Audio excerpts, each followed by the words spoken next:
My name is Eliza Barbara. I'm 16 years old, and my mother passed away about a week ago.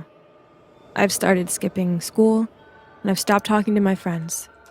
I've secluded myself inside my room, spending hours and hours on the computer, clicking on link after link and page after page. I've explored the depths of the internet, searching for something to get me out of my depression. Then one day, I found it. It was a website called learnyourlesson.onion. Suspicious, I clicked on it. I wasn't exactly sure what the link would take me to, but I got my answers soon enough, as a black page with white font suddenly appeared on my screen. It looked a bit over the top, as if whoever made it was a 13-year-old trying to scare me. You have regrets? We all do. But not everyone can do something about it. You can. As long as you follow our directions, you can relive your worst regrets and learn from your mistakes. Thinking about your past can only do you so much, but reliving it can be sure to scare you straight. I thought that this was definitely a scam, but at this point, I thought, what the hell? I clicked on the next page, which asked for all of my information, including my full name, address, and credit card details. I rolled my eyes and, reluctantly, filled it out. Name, Elizabeth Barbara. I took a deep breath and filled out my address and credit card information. There was one question left, and it made my stomach drop. What is your biggest regret? I knew what the answer was, and my fingers shook slightly as I typed it. Being responsible for my mother's death. I clicked submit before I could reread what I had just written. Congratulations, your order has been placed, screen popped up, and I quickly closed my computer. I didn't even know what I had just ordered, and I sort of didn't want to. About a week later, when I was just starting to forget about the creepy ordeal, a mysterious package arrived at my door. There were no stamps or shipping information on it, as if someone had just placed it at my doorstep instead of shipping it through the mail. I picked it up cautiously, as if it would explode, and carried it inside. I opened the package and pulled out some packing peanuts. Sitting on the bottom of the box was a USB drive. The word Lily was written on it. Lily was my mother's name. I assumed that whoever was the creator of that website had simply looked me up to freak me out. Also, it turns out that most of you guys who watch me aren't actually subscribed.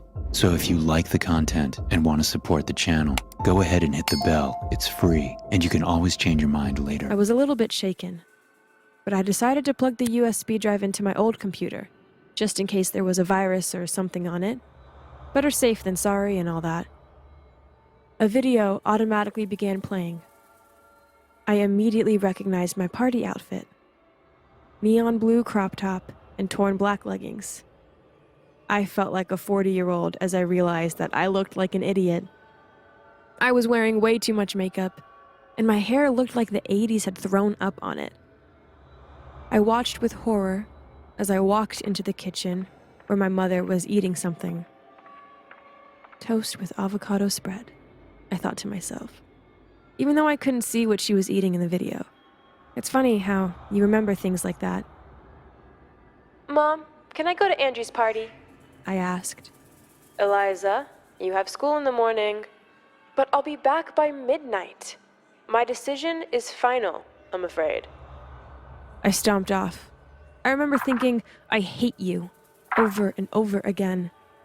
I wanted to strangle my past self with all my might. The video cut to me in my bedroom, on the phone as I texted Angie. She said I can't go. It's so unfair. Here it comes, I thought. I wanted to turn off the computer. The power button wasn't working. I tried to get up and run out of the room, but I was glued to my seat. I didn't want to hear the words that Angie would say next. But it was too late. She replied, "Why don't you just sneak out? You'll be back before the morning. She'll never notice." "Don't do it," I yelled helplessly at my computer screen, but it was too late. I had already jumped out of my window and ran down the street toward Angie's house. I started sobbing uncontrollably, knowing what would come next. I was at the party getting drunk. "You're 16! Stop drinking!" But I didn't.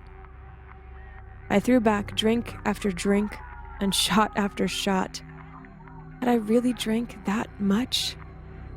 That part of the night was a blur, obviously. Angie walked over to me. "You're drinking too much, Eliza. Do you want me to take you home?"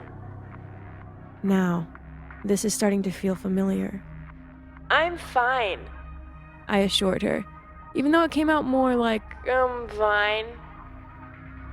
"I'm going to get my keys." Angie left, leaving me alone to order another shot. "Please find the keys. Please find the keys," I pleaded, even though I already knew that she didn't. "Crap, where are my keys?" Angie started asking people if they had seen them, but of course nobody had. "I think I'm going to have to call your mom." "No, please, no." "But Angie. Angie or Ungie didn't listen to either of our pleas, and she took out her phone. I was starting to shake uncontrollably, knowing what was going to happen. Mrs. Barbara? Yes.